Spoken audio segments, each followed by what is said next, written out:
नमस्कार. स्मृतिगंध प्रस्तुत ग्लॅमर गाथाच्या आजच्या भागात मी यशश्री तुम्हा सगळ्यांचं मनापासून स्वागत करते. 1955 मध्ये दक्षिणेतले एक स्टुडिओ मालक, निर्माता आणि दिग्दर्शक SMS नायडू ज्येष्ठ संगीत दिग्दर्शक नौशाद यांनी त्यांच्या चित्रपटासाठी संगीत द्यावं अशी विनंती करण्यासाठी भेटले. पण ते संगीत एका महिन्याच्या आत पूर्ण करण्याची पूर्वअट होती.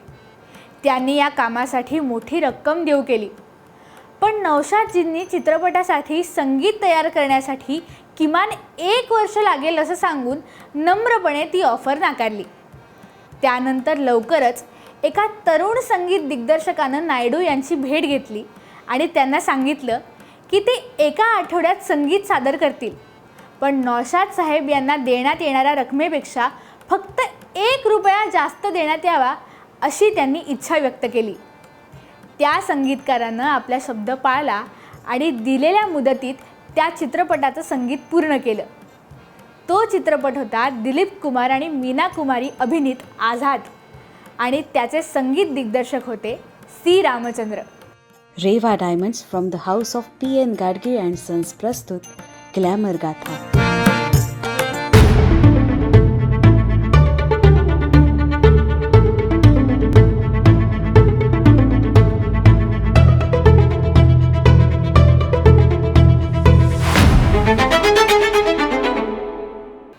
तरुण त्यांच्या स्वप्नांच्या शहरात अभिनेता होण्यासाठी आले. हा निव्वळ योगायोग नाही का? काहींनी काही चित्रपटात कॅमिओ केले आणि पुढे जाऊन संगीत दिग्दर्शक बनले. चित्रपट संगीताच्या सुवर्ण काळात म्हणजेच 1950 आणि 1960च्या दशकात त्यांचं योगदान नेहमीच स्मरणात राहील. एका अभिनेत्यापासून सुरुवात करून पुढे संगीत दिग्दर्शक बनलेले 4 इच्छुक अभिनेते OP नय्यर, मदन मोहन, खय्याम आणि जयदेव होते. तर 5वे होते अण्णा म्हणजेच सी रामचंद्र. सी रामचंद्र यांचं मूळ नाव रामचंद्र नरहरी चितळकर. 12 जानेवारी 1918 मध्ये नगर जिल्ह्यातील पुणतांबे नावाच्या छोट्याशा ठिकाणी त्यांचा जन्म झाला. सी रामचंद्र यांना बालपणापासूनच शालेय शिक्षणात काही फारसं स्वारस्य नव्हतं, पण संगीत, नाट्य आणि चित्रपटांची त्यांना खूप आवड होती. त्यांनी शंकरराव सप्रे यांच्याकडून संगीताचं शिक्षण घेतलं. चित्रपट क्षेत्रात नाव कमवण्यासाठी ते घर सोडून कोल्हापूरला गेले आणि शालिनी सिनेटोन आणि ललित पिक्चर्स सारख्या चित्रपट कंपन्यांमध्ये सहाय्यक म्हणून काम करायला लागले. 1935 मध्ये त्यांना नागानंद चित्रपटात नायक म्हणून काम करण्याची संधी मिळाली, पण हा चित्रपट बॉक्स ऑफिसवर चालला नाही आणि त्यांचं स्वप्न भंगलं. ते सोहराब मोदी यांच्या कंपनीत सामील झाले आणि क्रिमिनल चित्रपटासाठी संगीत देणाऱ्या संगीत दिग्दर्शक मीर साहेबांना सहाय्यक म्हणून काम करू लागले.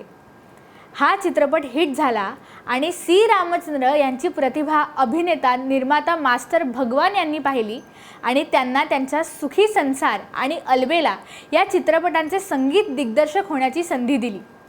दोन्ही चित्रपट जबरदस्त हिट झाले आणि त्यानंतर सी रामचंद्र या नावाला एक वलय प्राप्त झालं. सी रामचंद्र यांना ट्रेंड सेटर म्हणून ओळखलं जातं, कारण त्यांनी चित्रपट संगीतात रंबासांबा आणि रॉक अँड रोल सादर केलं. त्यांनी शिनशिना की बुबलाबू आणि इना मीना डिका या गाण्यांमध्ये अर्थहीन शब्द वापरण्याचा प्रयोग केला आणि त्यांच्या प्रयोगांना जनतेनं खूप पसंती दिली. ते एक जाणीवपूर्वक आणि प्रतिभावान संगीत दिग्दर्शक होते, जे नेहमीच काळाच्या पुढे विचार करायचे. उदाहरणार्थ, शोला जो भडके, भोली सूरत दिल के खोटे, मेरे पिया गए रंगून, किस्मत की हवा कभी नरम, मलमली तारुण्य माझे, हाऊस ऑफ बॅम्बू अशी अनेक गीतं त्यांच्या प्रतिभेची साक्ष पटवून देतात.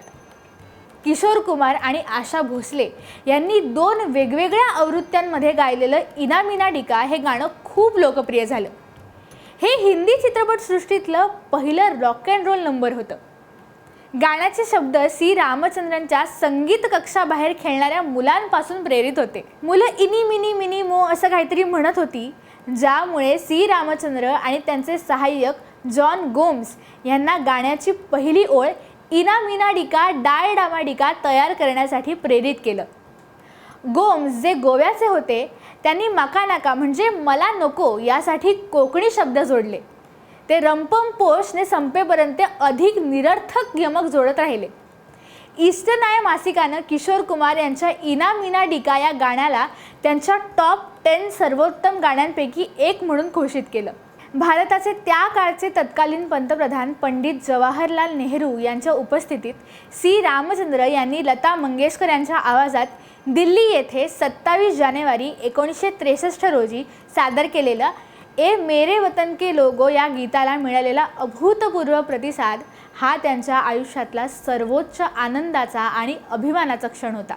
हृदयस्पर्शी आणि प्रेरणादायी असलेलं हे गीत आजही पूर्वी इतकंच लोकप्रिय आहे. त्यांच्या कारकिर्दीच्या अखेरीस त्यांनी भारतीय संगीत अकादमीची स्थापना केली होती आणि त्यांच्या शिष्या प्रमिला दातार आणि कविता कृष्णमूर्ती यांच्यासोबत त्यांच्या भूतकाळात गाजलेल्या सुरावटींचं सार्वजनिक कार्यक्रमात सादरीकरण केलं. त्यांनी मराठी चित्रपटांसाठी सुद्धा संगीत दिलं आणि साई भजन गायलं. रामचंद्र यांनी 3 दशकं संगीताच्या जगात सर्वोच्च स्थान मिळवलं. 5 जानेवारी 1982 रोजी वयाच्या 72व्या वर्षी दुर्धर आजारानं त्यांचं निधन झालं. त्यांच्या लाखो चाहत्यांना आणि आपल्यासारख्या संगीतप्रेमी रसिकांना त्यांची नेहमीच आठवण येईल. तुम्हाला सी रामचंद्र यांची कोणती गाणी आवडतात हे आम्हाला कॉमेंट्समध्ये नक्की सांगा. व्हिडिओला लाईक करा, शेअर करा आणि स्मृतिगंधच्या यूट्यूब चॅनलला सबस्क्राईब करा. भेटूया पुढच्या भागात. तोपर्यंत नमस्कार.